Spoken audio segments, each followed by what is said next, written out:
Transformative, visionary, very ambitious. This week, we're talking massive quality of life projects that are underway from Indianapolis to South Bend, Fort Wayne, Evansville, and points in between. Governor Eric Holcomb is here to share why these projects are critical to the future of our state. Plus, Ambrose Property Group says it has a once-in-a-generation opportunity to transform how we view downtown Indianapolis with its $1.4 billion vision called Waterside. And in Fort Wayne, a long vacant, decaying former GE complex that once employed 20,000 is being transformed into Electric Works, a project the Wall Street Journal calls one of the most ambitious efforts to convert an old industrial site into a modern downtown. Details on those stories and much more ahead on this special edition of Inside Indiana Business. Stand by for top of show with music full.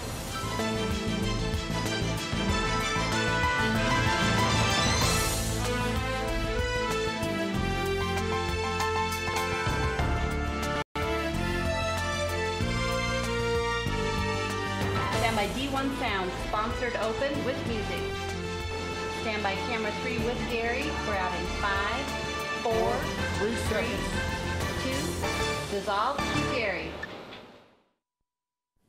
Hello and welcome to this special edition of Inside Indiana Business. I'm Gary Dick, coming to you from the Ironworks Indy Hotel on the city's north side near Keystone Crossing. It's a special town hall episode examining big transformational projects going up around the state and why they are part of a very big trend. Now, this boutique hotel is part of a dynamic mix of retail, fine dining, and apartments and condos developed by Hendricks Commercial Properties. The Wisconsin developer is investing another $300 million into Bottleworks, a former Coca-Cola bottling plant in downtown Indianapolis. Other highly anticipated projects include the $120 million 16 Tech Innovation District, Ambrose Property Group converting a former GM stamping plant site into the $1.4 billion Waterside in downtown Indy. In Fort Wayne, transforming a long vacant, decaying former GE complex into the $440 million Electric Works. And in South Bend, the Renaissance District is envisioned as the largest mixed-use technology campus in the Midwest. And those are just some of the highlights. So why are these big dollar transformational projects happening? A major reason is talent, the critical need for Indiana cities and towns to attract and also keep talent to fuel the economy. Indiana is in a war for talent and the stakes are very high. And a man who knows that all too well is our first guest, Indiana Governor Eric Holcomb. And Governor, as always, welcome to the program. Great to be with you, Gary. We're going to talk about a lot of big, some would say aspirational projects from Indianapolis to Fort Wayne, South Bend and beyond in this show this week. But when you really blow all the smoke away, it comes down to these projects being about talent. How can Indiana attract talent? How critical, in your view, is this talent issue? Well, as always, it could be make or break. For community development, for economic development, whether it's state government, leadership, we're trying to attract talent all the time. In the world that we live in today, people are oftentimes thinking about where do they want to live before where am I going to work? And for Indiana, it's just an exciting time to be a Hoosier because we're growing all over the state. There are a lot of options, size of community, et cetera, from your rural to your suburban to your urban areas. And when you think about these cool places to, what used to be clock in at, that could be the difference when you're recruiting talent. When you look around and you look at all the amenities and to think about where we sit right here, what we have to offer, what we know is when someone visits Indiana, they are awed by what's available and the quality of life that we offer, and that comes down to quality of place. How critical are these kinds of projects? Because you're in a war for talent. You're battling not only in the U.S., but around the globe, really, for talent to come here, to want to live, work, and play here. They could be the difference maker, and it's what gives us an unfair advantage, I think, to have these, whether you're, as you mentioned, whether you're in Toronto or here where we are in Indianapolis, and to have projects like Indianapolis does, or Fort Wayne, or South Bend, or Evansville, Jeffersonville, West Lafayette growing, Kokomo growing, Elkhart booming. It often comes down to how are we conducting our affairs? How are we tapping into the synergy that's out there? How are we harnessing all the talent that is close to us and maybe in Beijing?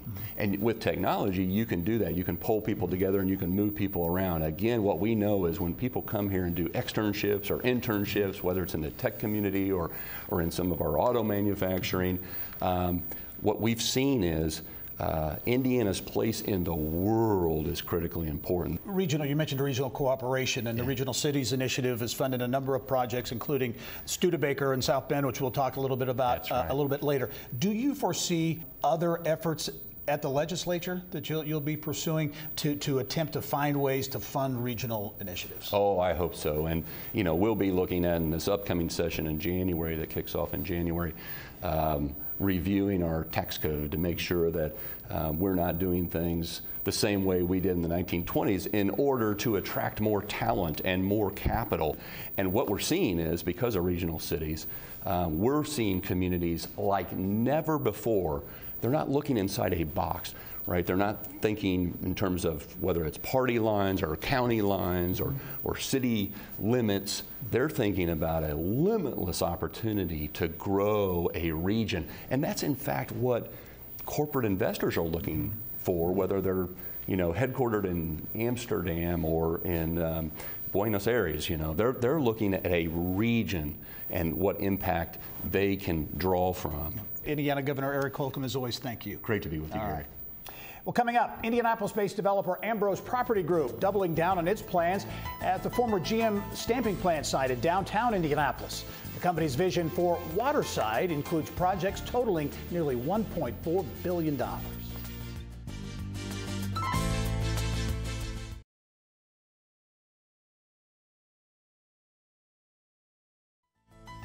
Well, Purdue University and the city of West Lafayette are partnering on what they expect to be a talent magnet. The Discovery Park District is a $1.2 billion, 400-acre project on the west side of campus that will feature everything from research and high-tech manufacturing facilities to housing options, retail, a convention center, and walking trails.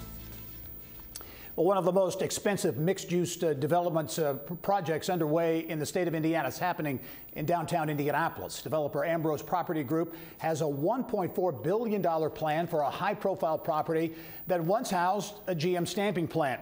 The Waterside development will embrace the White River, providing recreational opportunities along with 1,300 plus housing units, 620 hotel rooms, nearly 3 million square feet of office and retail space, as well as parks, trails, and art. And for more on the company's ambitious vision, let's welcome Ambrose Property Group Senior Vice President of Development, Andrew Greenwood, and Director of Marketing and Community Initiatives, Molly Simone Jefferson. Welcome, one and all, to the program. Thank you. Thank you. As mentioned, this is a big project, a long time coming, a lot of attention. It's called Waterside, right? You've got a brand now. But Andrew, give us an idea of ultimately what you expect Waterside to entail. Yeah, when we're done with Waterside, we believe that it will be a massive mixed-use development, just like you talked about. We will have hotels, businesses, residential, recreational opportunities, and we're really excited about what that means and what we can attract to the site and to the redevelopment for years to come. And one of the key, I think, unique features here in Indianapolis is you're really embracing the water, the White River. So something that's kind of, to an extent, been ignored over decades, that's going to be an important part of the development. Yeah, historically it's been somewhat of a barrier, and we're really excited to build on the momentum that's going on with Citizens Big Dig project, the White River study, and really turn what used to be a roadway, the White River Parkway, into a recreational promenade. And that interaction with the river becoming a centerpiece not only for our site, but also for the city and beyond. And Molly, this extends development across the river from downtown and into some neighborhoods. Absolutely. And I know the community engagement piece is an important part of the process. Yes, community engagement has been huge for Ambrose since the very beginning. We have a really unique and historic and fabulous neighborhood in the Valley and consider them a part of our team, and they have been since day one. We are committed to being transparent and communicating with them throughout the duration of the project and restoring vibrancy to their neighborhood and restoring jobs to their neighborhood. pre-GM and during GM. In the late 70s, during GM's heyday, they employed about 6,000 people, and we plan to double that and create jobs at every level for people in the community. So to an extent, is the community really engaged in what ultimately, and will be a part of what ultimately Waterside looks like?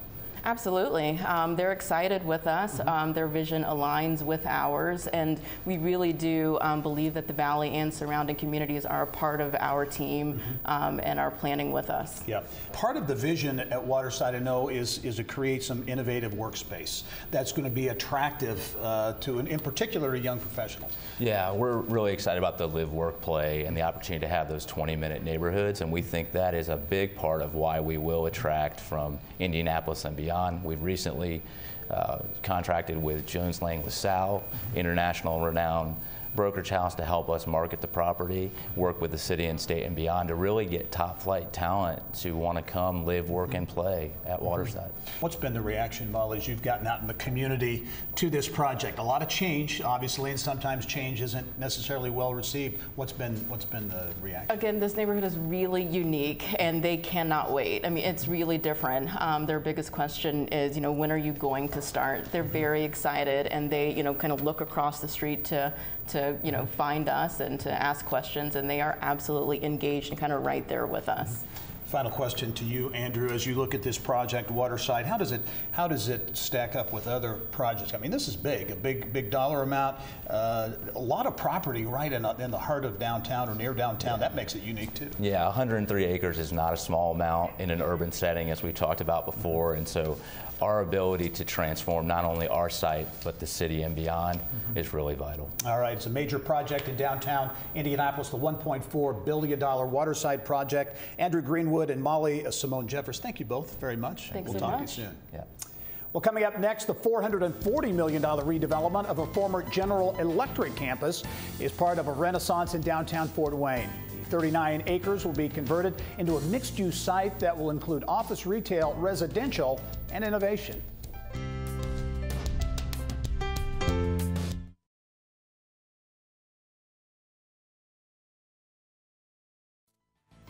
Well, construction is underway on a major Regional Cities Initiative project in southwest Indiana. The $40 million Post House is a research hub for smart energy technologies in downtown Evansville.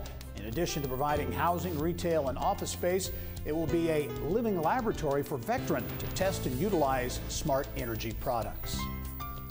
Well, plans are moving forward to turn a former 39-acre General Electric campus in downtown Fort Wayne into a mixed-use district of innovation, energy, and culture. Electric Works is a $440 million redevelopment project that includes 18 historic buildings and more than 1.2 million square feet of space for office, retail, residential, hotel, and entertainment. And for more on this ambitious project, I'm pleased to be joined by Green Street Limited Managing Partner Jeff Kingsbury. And as always, Jeff, welcome to the program. Good to be back, Gary. Thanks. This is Electric Works, really one of those big aspirational projects that we hear so much about, and certainly beginning to take shape in Fort Wayne. Talk about the project, but first of all, the history. Sure. 1883 was the first year that manufacturing started on that campus, and it was a presence there through 2015. So 132 years of manufacturing innovation history. And what we're trying to do is really reposition that campus as an economic engine for the region yet again. Let's talk about that, because the size, you're talking about a lot of things, innovation, entertainment, retail, housing. Give us a kind of a thumbnail of what Electric Works will be about. Well, it's all of those uses, and it's clustered into a dense, walkable, mixed-use campus, and that's really the characteristic that we're striving for in the creation of an innovation district, is a way to start to connect people, and with those people, we start to connect ideas and then subsequently innovation. Why, in your view, is the timing for Electric Works right now, especially with the momentum in Fort Wayne and in the region all around getting people there? Well, it's not just Fort Wayne. If we look at the state, if we look at Discovery Park in West Lafayette, if we look at 16 Tech in Indianapolis, this is just one of several innovation hubs that are happening around the state. So it makes sense for Northeast Indiana, Fort Wayne being the second largest city in the state, to really have a place where innovation can happen, where we start to connect businesses with education, healthcare assets in the community, and provide a new front door for business. You mentioned education and healthcare. Yeah. Those sectors very important to the future of the project. Yeah, absolutely. It's not merely a situation where we're putting a sign in the window and saying who comes. We're very strategically focusing on the right tenant mix, and key at the beginning is really getting the right institutional partners. So institutions like Indiana Tech, for example, Parkview Health, those are critical to then helping us to attract the right kind of office tenants, and then subsequently retail, entertainment starts to fill in around there. And you already have landed some tenants in the education space, the healthcare space as well. Yeah, and our lead sort of office tenant is medical informatics engineering, which is a great Indiana success story around health information technology, and they've been around since 1995 in Fort Wayne, but really needed a new place and the right environment for them to be able to grow and expand their business to new markets and new horizons. Talk about next steps. You've reached some milestones in terms of funding. Talk about next steps. Well, we finalized the public-private partnership with the community on November 6th. We had the last vote, and that's going to bring in $65 million of local funding into the project. That's in addition to the $50 million commitment through the state tax credits that we received almost a year ago. There's some federal tax credits we're pursuing as well, and then once all those start to come together early next year, then we plan to close on the financing and start construction next summer. All right, Jeff Kingsbury is the managing partner at Green Street Limited with the major electric works project in Fort Wayne. Jeff, thanks very much. We'll be following the project. Great. Thanks. All right. Well, coming up, Mass Ave in Indianapolis has something for everyone and is expected to attract even more people when the $300 million plus Bottle Works district opens. Leadership from Hendricks Commercial Properties updates a transformational plan for restaurants, bars, a boutique hotel, movie theater, and more.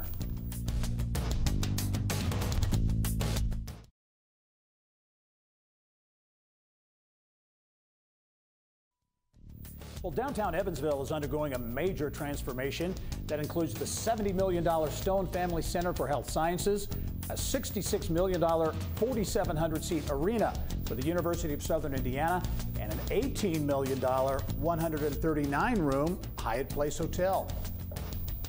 Construction is also underway in the $300 million Bottle Works district on the north end of Mass Avenue in downtown Indianapolis. The project involves transforming 1.5 million square feet of a former Coca-Cola bottling plant into a mixed-use development that includes a food hall, boutique hotel, cinema, and a lot more.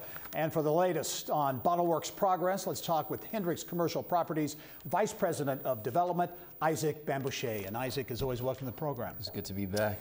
This is a project with a lot of moving parts, and I know you want to create a lot of wow factor with this project and make it a destination. Absolutely. That's why we're right now working on delivering the first phase of the project. You know, this is going to be a transformative project for not just Mass Ave, but the entire city, and so it really starts with the history and the character that this project brings with that Coca-Cola bottling plant. This was the world's largest bottling plant at one point in its heyday. And so bringing back that history in terms of a legacy and creating a legacy, and that starts with being able to attract the best talent. So there'll be a West Elm Hotel, there'll be a food hall, there'll be high-tech office space. High Alpha is signed up, and so they'll be joining this project, as well as a cinema and quite a bit of retail as well. Let's talk about some of those tenants. You mentioned the West Elm Hotel, boutique hotel. 6 hotels will be in the chain. This is the very first one, though, right? This is going to be the first one. So summer of 2020, we'll be delivering the first West Elm Hotel. So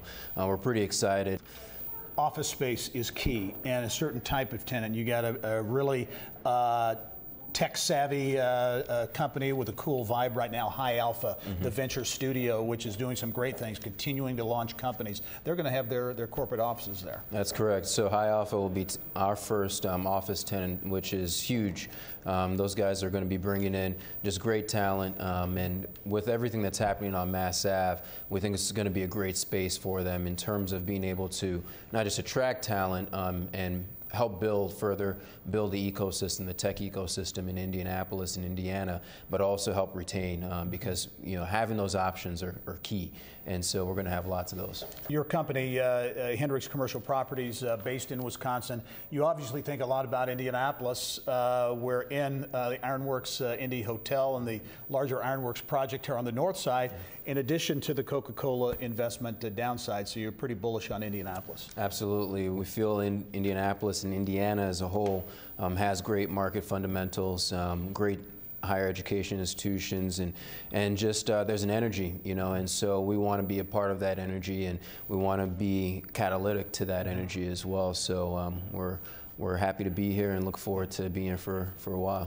What are going to be keys to this project reaching its, in your view, its potential? Talent on various levels, right? Talent to fill the jobs that are going to be the companies that are operating out of here, whether it's on the hospitality side all the way to the high-tech side, but at the same time, the talent from an entertainment standpoint and a food and beverage standpoint. And so we're being very selective and patient in who we bring to this project, and so so far so good, and we look forward to announcing some pretty exciting partners as part of this project. I want to quickly ask you, you mentioned the hospitality. As I understand, you're going to create an institute, a training facility, right, for folks who want to engage and get into that sector. Absolutely. It's a key part of what West Elm sold us, and why we were so excited to partner with them, because they really become a part of the fabric of the community in that way, and really showing that there is opportunity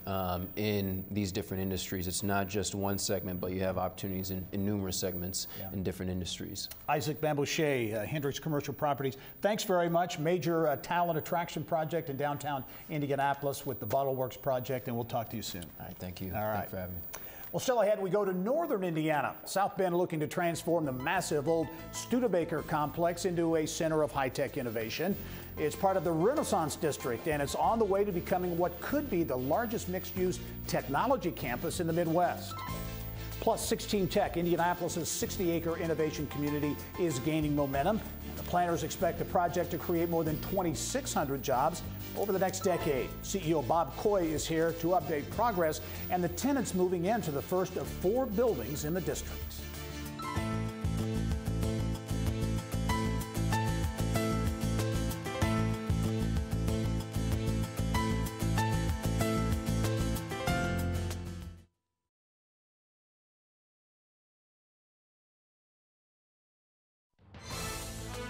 Stand by D1 Sound, sponsored open with music.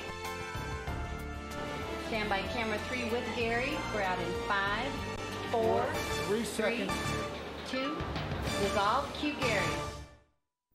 Well, welcome back to this special edition of Inside Indiana Business, a quality of life town hall, coming to you from the Ironworks Hotel Indy, powered by your Indiana Pacers. Now, the Ironworks Hotel is the only boutique hotel on the north side of Indianapolis, located just west of Keystone Crossing. The hotel, set in a modern warehouse-style building, features fine dining, shopping, and residential units as well. Well, it's being called the largest mixed-use technology campus in the Midwest and is now under development just south of downtown South Bend. The Renaissance District is a multi-block area. Its centerpiece will be the Studebaker campus. Now, the space will feature office, co-working, residential, retail, entertainment, labs, and a lot more. And for more, let's turn now to Global Access Point CEO Kevin Smith. Kevin, welcome to the program. Oh. And I should mention Global Access Point is a technology company, a carrier hotel. Yes, sir. Operating in South Bend. This project, it's a Regional Cities Initiative project, but the Studebaker name in South Bend at one time was truly iconic, employing what, 20,000 plus people at these old campuses? 20, 30,000 at Wow. its heyday. So it really helped establish South Bend as an international leader. Global Access Point is building on the shoulders of those that came before, because Studebaker was very inventive, and now we're just taking that iconic element and translating it into the future. Well, let's talk about this project. It is a massive project. Yes. Talk about all of the elements, and some have already happened. You've got tenants in the old Studebaker complex now, but talk about what ultimately is the vision for this complex. Sure. What we're doing is we've looked at what we needed to translate South Bend from an industrial age to a digital age. And so we are one of 2 carrier hotels in the state. We have dark fiber to Cermak, which is another major carrier hotel in the world in Chicago. So we built it on those core elements, and then we've gotten very good at the power portion. So we can produce Bitcoin and blockchain, high density power, supercomputers, cloud computing, international compute. So we've been doing that for about 25 years now. And so on top of it, what we've discovered is technologists want to be by the technology.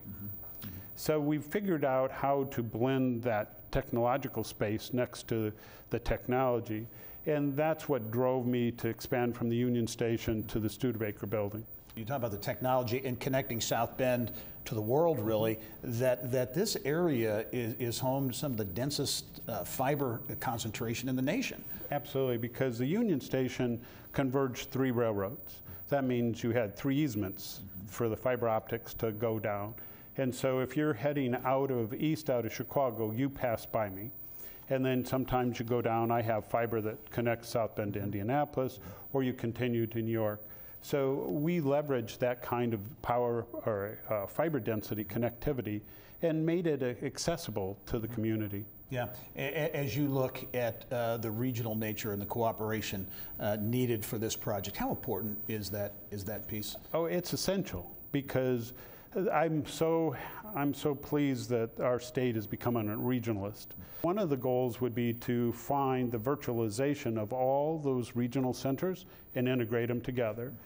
Because once you can play as a regional asset, you can play internationally. And that's my goal. My hope is that Indiana should get back on the stage. As you look at what this can become, this Studebaker complex, close to Four Winds Field, the baseball park there, you've got a world-class university, obviously, and Notre Dame right in the backyard there. What's the potential? What could you envision this area as looking like, feeling like in say, 10 to 15 years? So when you look at it contextually, we now have the connectivity. I'm virtually at Chicago, but we have all the technologists being mentored, if you choose, at Notre Dame and Purdue and throughout the state. So we're rich in talent. So what we need to do is to have a platform where that talent can meet the technology and meet the needs of the world, frankly. Very good. Kevin Smith is the CEO of Global Access Point. The Studebaker complex and that development is a major development. Thanks for joining us. We'll be following the story. Thank you very much. Well, in 2012, Cityway opened a 10-acre quality of life neighborhood in downtown Indianapolis, featuring a luxury hotel, apartments, restaurants, and retail and office space. The $135 million second phase will add more than 400 apartments and a 13-story tower to the downtown skyline.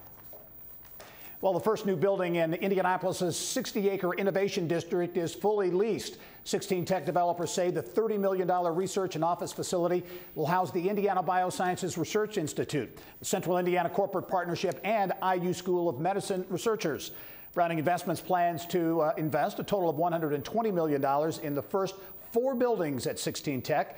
And 16 Tech Community Corporation President and CEO Bob Coy joins me now with the latest. Bob, as always, welcome. Thank you. Always good to be here. And a bit of breaking news. You've actually just broken ground on that first major building. Talk about what's going to be in that building, because I know a lot of high-profile stuff. Yes, certainly. Pleasure to do so. First, on the first 3 floors, the Indiana Bioscience Research Institute will be located. And it's an interesting collaboration between Eli Lilly Company, Cook Regentec, Roche Diagnostics, and Corteva, as well as IU and Notre Dame. It itself represents the kind of collaboration that will be occurring at 16 Tech. The 3rd floor will house the Indiana School of Medicine's team of researchers focused on regenerative medicine. And then the 4th floor will house the Central Indiana Corporate Partnership and all of its related entities. Talk about the larger 16 Tech project. First of all, we'll get into that, but really this project is about, you know, advanced industries but really bottom line is about talent, about attracting talent and keeping talent in Indiana. That's exactly right. If you look around the country and the world today, talent, especially in industries like the biosciences and technology sectors, 2 sectors that we're focused on at 16 Tech, it tends to concentrate in urban areas for a variety of reasons. And we are building on the rebirth of Indianapolis as an exciting place to live and work as we develop 16 Tech. So 16 Tech is, as you mentioned, located on 60 acres. It's adjacent to the IUPUI campus, the IU School of Medicine. It's surrounded on three sides by water. The White River Trail goes through it with its connections to the Monon Trail and the towpath, so it's great for biking and walking. It's less than 2 miles from the downtown urban core and a lot of the exciting neighborhoods that are there. And it will become a magnet for talent in the life sciences, tech, and advanced engineering sectors. Well, and you talk about being a magnet, you talk about those quality of life assets that are there. How important are those? Because when you want to get talent here, you got to be literally selling them on coming to Indianapolis. Well, it's absolutely essential. It's very difficult to do a project like this if you're not in a city that is exciting and vibrant and dynamic as a place to live. And certainly Indianapolis over the last decade or two has experienced a rebirth, which is attracting people to exciting neighborhoods downtown. A great example, I think, at 16 Tech is Cook Regentec. When you talk about companies that are examples of what you're trying to accomplish. Yeah, no, that's a great example. So Cook Regentec is the first company to actually locate in the 16 Tech Innovation District. It is the startup accelerator of Cook Medical, and it employs today 60 people. They're developing medical devices and delivery systems for regenerative medicine therapies. They have already established a partnership with the IU School of Medicine, which again emphasizes this partnership aspect of the district. And they have included within Cook Regentec something called the Collaboratory, where they will collaborate with IU and other tenants within the 16 Tech district on new innovation products. Wow. Okay, you've just broken ground on that first major building. As we wrap up here, give us your vision as you look out 5, 10, 15 years on what this area, this 60-acre complex and beyond will look like. Well, over the next 10 years, we project that close to 3,000 people will be working at 16 Tech. We expect to have about 2 million square feet of labs and office buildings, about 750 apartment units. We'll have public parks, public art, and we'll have retail as well as cafes and restaurants. Well, it's been a long time coming through multiple city administrations. It is becoming a reality now. 16 Tech, the Innovation District. Bob Coury, the president and CEO. Thanks for joining us. As always, we'll talk to you soon. Thank you very much. All right.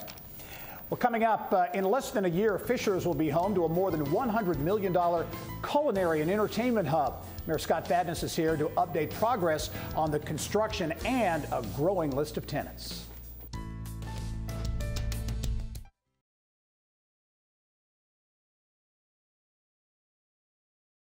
Well, when you talk about transformational projects, the city of Fishers has launched several in recent years. The Yard is a 17-acre culinary district under construction, a $110 million mix of restaurants, luxury apartments, retail, a dual-branded hotel. And just last week, the city announced a $153 million downtown development that includes apartments, townhomes, retail, a major corporate headquarters, and hotel. And for more, let's welcome Fishers Mayor Scott Fadness. As always, Mayor, welcome to the program. Thanks, Gary. A lot continues to go on in your community, and so many of these projects have been done with talent in mind and attracting and retaining talent. That's been an important part of the equation. Yeah, well, when we're trying to recruit companies, what we always see when you're in that interaction with the CEO, they're thinking to themselves, can I convince my employees that I have currently that they want to be a part of this place? Or can I convince people that will soon be part of our employment to be a part of this place? And so we've got to create that product, that compelling story for them to want to be a part of it. Part of that story will be this just recently announced development in downtown Fishers, a $153 million development. A main anchor of that project will be First Internet Bank, a company that continues to kill it, really, and do some great things with David Becker. They're going to have their corporate headquarters right in the heart of Fishers. Yeah, this is a really exciting. This is a culmination of our downtown development. Actually, I think it's the largest project we've ever done. And with First Internet Bank, serial entrepreneur like David Becker, building their corporate headquarters, which is going to be a significant anchor to this master concept or master plan. But then we're also going to have this high-end boutique hotel in downtown, and then on the other side, more apartment living, more townhomes, more office, and even some retail. So that mix of people living and working in close proximity attracts, what's interesting, it doesn't just attract the young generation, but it also attracts the 55 and older generation. I think that's critical for the long-term sustainability of our city. Also mentioned the Yard, which is a unique development, a lot of restaurants and retail activity, and culinary accelerators part of that. Talk about the Yard and what, how that idea really came about. Yeah, it's a spin on the next generation of retail, so we can't keep building big boxes. That market's been disrupted, but what we do know is people want experiences. So experiential retail still has a really strong market. That's why when we looked at doing a development here, we decided that we didn't want to go with the traditional model. We really focused on the culinary side. So there's nearly 10 or 12 restaurants in this little focused area. And then again, to pursue kind of this entrepreneurial vision of our city, we wanted to create a space where people who have a culinary passion can pursue that right there at the Culinary Accelerator. And so we'll have a lot more information on that first quarter of next year, but they're just about all leased up at the Yard already, and it's gone from a $40 million project to a $140 million project. So the market has responded to this type of concept, and we're really excited to kind of open this up and really see how residents react to it. How do you balance as you look at these exciting projects, then the Topgolf and IKEA and all those? Well, this is the age-old discussion you have in a city. Most people want to close the door behind them. And that's just not a practical reality in the world that we live in today. So I have to convince our residents that by taking the actions that we are, although that it's change and that can be difficult, absent of change, the world's going to change around us and we're going to be left behind. So we have to have a bold vision. We have to aspire to that. We have to execute. So smart planning, smart infrastructure growth, which I think we've made good strides in. But at the end of the day, I'm going to live in a community and I'm going to lead a community that's growing, adapting, and evolving to the world around it, and not sitting by and watching it go by them. As we wrap up, your take on talent and in Indiana as a state, but central Indiana, such a critical issue. How do you view where things are now with respect to the ability to keep talent, but also get the talent here that's needed? A lot of talk about this, a lot of conversations, a lot of folks smarter than I am that have been on this show talking about this issue. I think it's a population issue. I think it's about getting more people living in Indiana. I think when we talk about talent, we talk about repurposing the people we have. I think that's an important element. We have got to make Indiana a desirable place for people to move here, and move here in significant numbers. We've depleted rural Indiana into our urban areas. There's nobody left in those areas for the most part to take from. We've got to start bringing people in from all around the country. And that, I think the ground game of that is building better cities, better senses of places all around our state and in all different regions of our state. And to me, that is a key component of the talent conversation that doesn't always get talked about. Instead, we talk about, well, we've got to change the pipeline around workforce education and things of that nature. Absolutely true, but if you go into rural Indiana and they ask you, I just can't find anybody, well, reality is the population's been declining there for over a decade. All right, Fishers Mayor Scott Fadness, a lot going on in your community, Mayor. Thanks for joining us. Good to see you. All right. Well, stick around as we dive into a special Insiders panel with a live studio audience. We'll weigh in on why massive quality of life projects are so important to the state and how these projects can attract and keep talent. Don't go anywhere.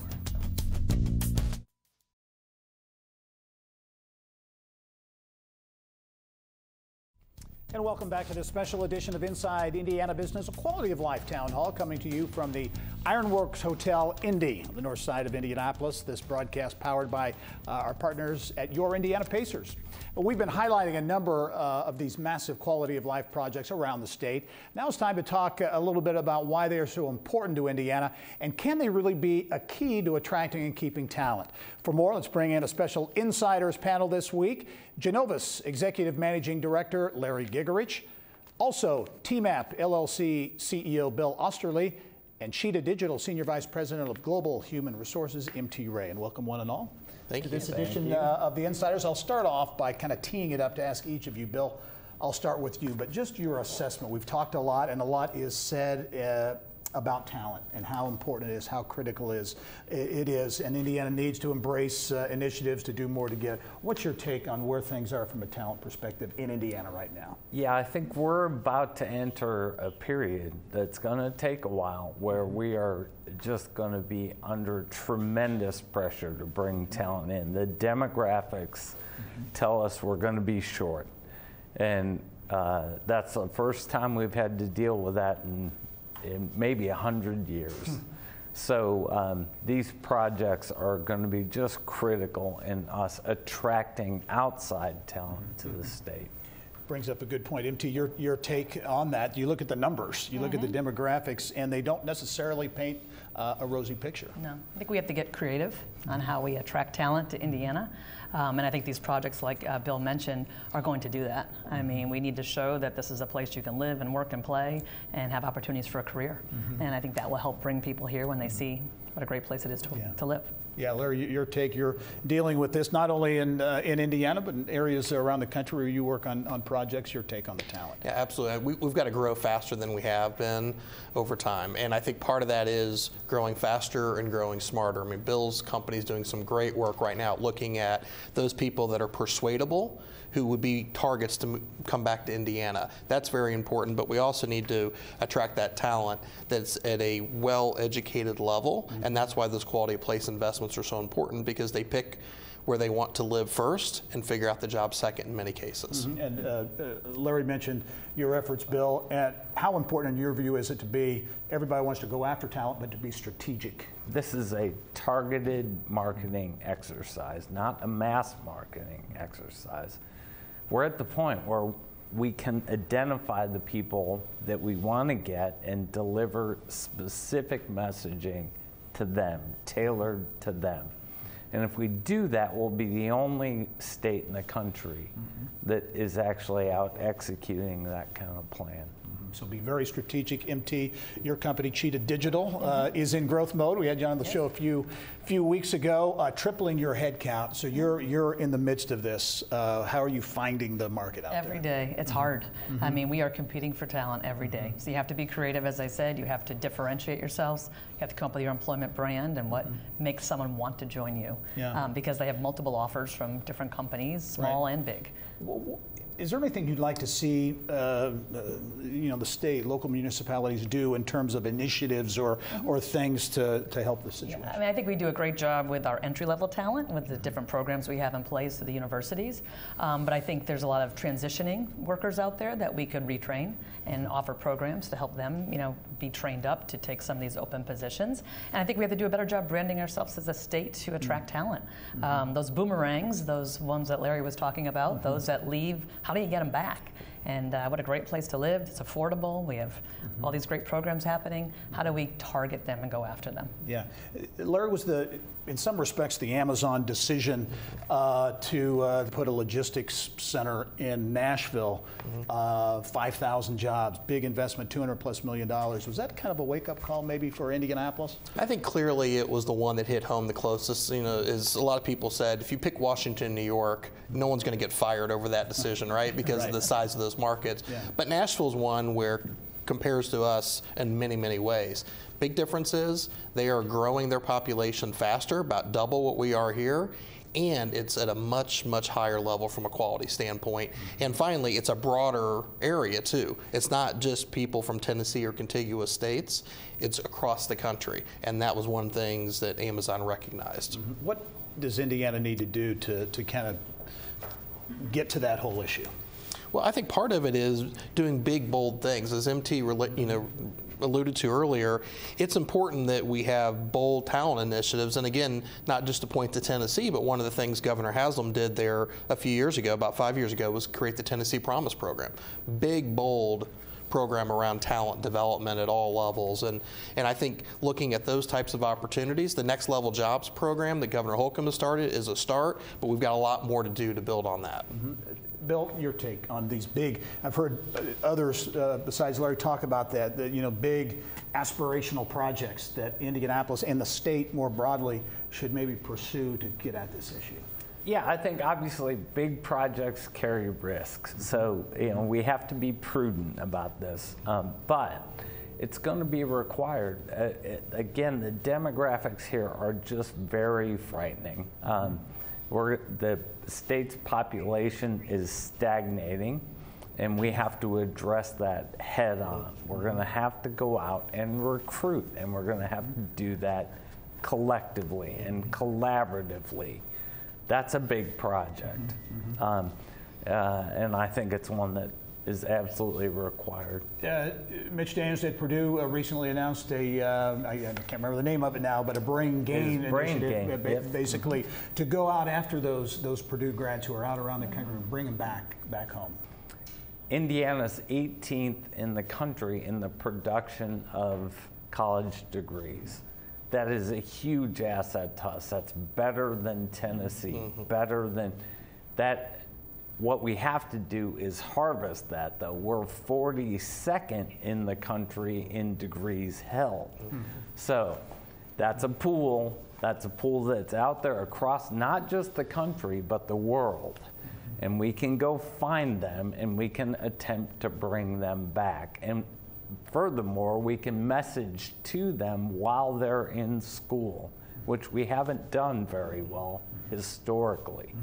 So I think we can change it. We do have a question from the studio audience. Please give us an example, each of you, of something that you're doing in your companies right now to attract the talent, and then once it's attracted, what are you doing to retain those people? We host events at our office at Cheetah here downtown, where we invite people in, we talk about the company, host them, have them understand our job openings, see our space. So that's one thing, just to stay connected in the local downtown indie market. From a retention standpoint, I mean, it's the culture you build and how you engage your people. So we're always very, aware of making sure we're treating them well and they have opportunities for development. Yeah, we try to take a community-based approach to our employees. We expose them to other companies. We participate in programs where they have peers that are at their point in their professional development. We want them to develop deep roots in the place, not just our company. Inevitably, we find that causes them to have deeper roots with us, too, because we provide those opportunities. Anything to be said about smaller rural communities that are certainly losing population, losing companies and jobs that as they look at this whole daunting equation? There's some interesting stories around the state. Vincennes, some things that have happened in Vincennes and downtown and reinvestment. Wabash has an incredible downtown and entrepreneurial environment. And there's some things going on now through the Stellar Communities program that the state of Indiana and the Office of Community and Rural Affairs runs in Rushville. Some really neat things that are being looked at in downtown there. It's more challenging, but I think the bottom line is whether you're a small area or a big area, you have to invest in yourself. And quality of place investments are a big part of that. Yep. Well, it's a big issue for Indiana and many other states around the country. Thanks for some great perspective, Larry Gigerich, M.T. Ray, Bill Osterly. Thanks for joining us. And I'll be right back after this. Stay with us.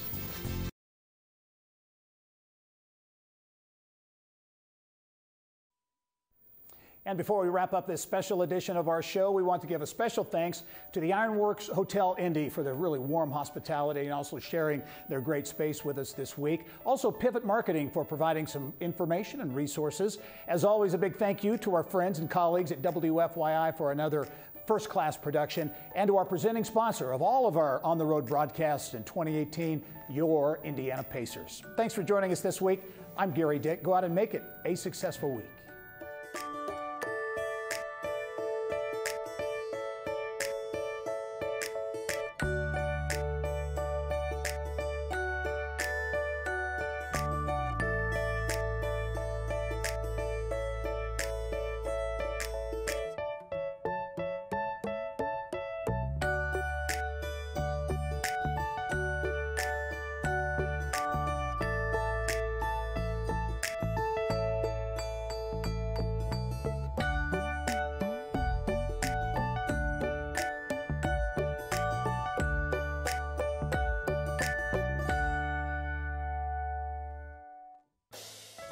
Inside Indiana Business with Gary Dick is a production of Grow Indiana Media Ventures